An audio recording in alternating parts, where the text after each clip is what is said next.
a gente ia falando para ele... Eu vou contar uma coisa interessante. A gente viajou com eles, do nosso bolso, para a Ásia.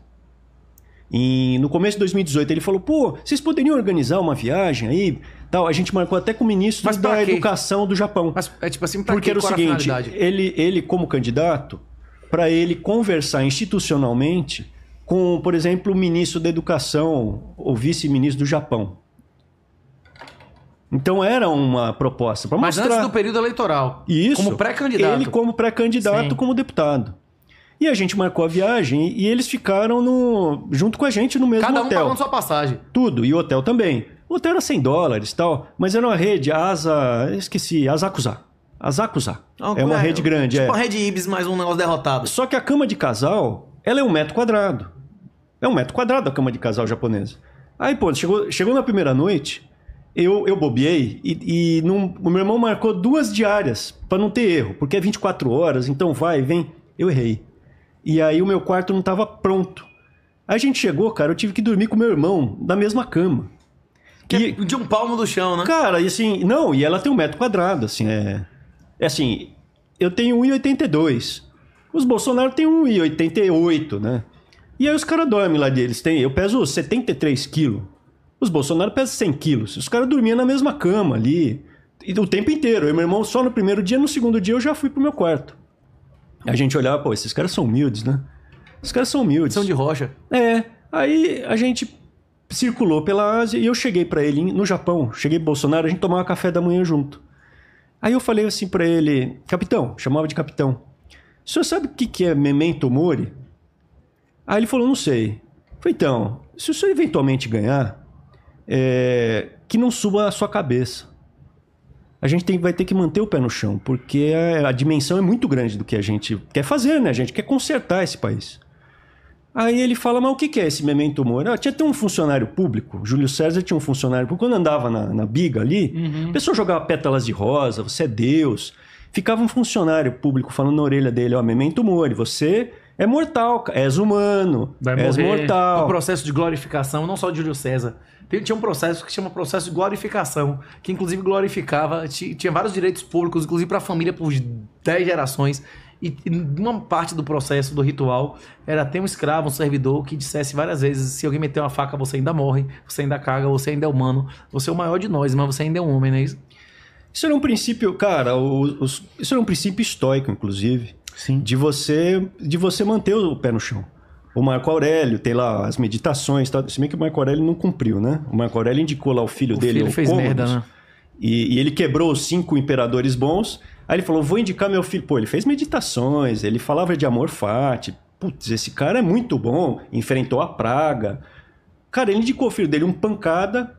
Ele transformou Roma na colônia romana. Era a colônia dele, cara. Ninguém fazia isso. Ele era tão disruptivo que o personal trainer dele lá, ele tinha um gladiador que fazia o personal. Falou, eu não aguento esse cara, eu vou matar esse cara. Matou o cara. Esse cara é muito chato, mano. Então, assim, pô, você tem isso desde os estoicos. Falando, põe o pé no chão, cara, não sobe na cabeça. E aí, quando tava já em 2019, ele mantinha um controle com medo da militância. Ele tinha um medo da militância. E aí, em 2020, ele começou a querer colocar o Centrão. Antes dele colocar o Centrão... Quando ele colocou o Centrão para dentro do governo, a gente saiu. Entrou por uma porta, a gente saiu na outra.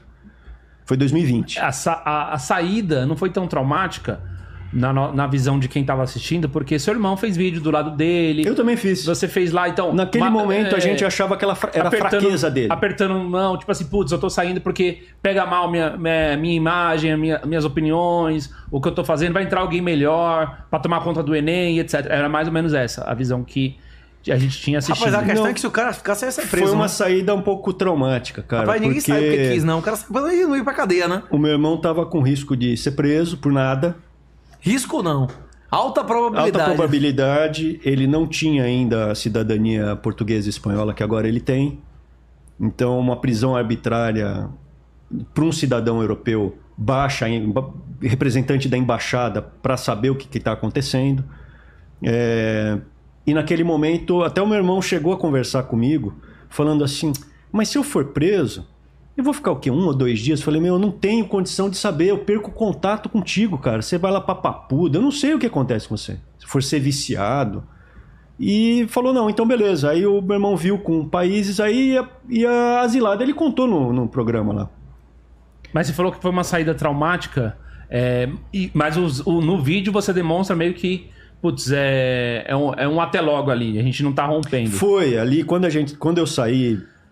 Cara, pra terminar de contar do Memento Mori, eu cheguei a falar com o Bolsonaro, quando ele não estava cumprindo as coisas, eu falei assim, presidente, lembra que a gente conversou lá no Japão?